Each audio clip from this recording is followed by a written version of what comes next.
Co paso a fase 1 da desescalada, os vendedores do mercadillo de Cambados tiñan previsto recuperar a súa actividade. Unha previsión que se veu truncada pola decisión do goberno local de manter suspensa esta actividade ata máis adiante.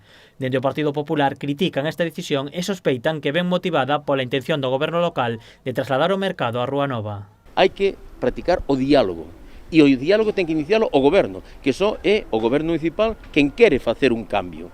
Eles estaban moi ben onde están vendendo e están contentos onde estaban vendendo na zona portuaria. Polo tanto, que se reúnan con eles, que os escoiten de unha santa vez.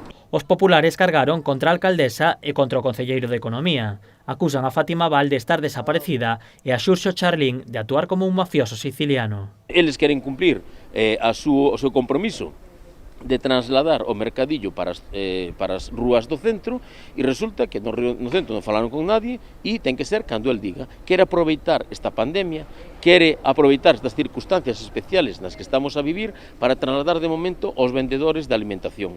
Os vendedores de alimentación tendrán que vir cando veñan todos os demais, en todo caso. E se se chega ao acordo ou non se chega ao acordo. A oposición, por exemplo, non están informando de nada.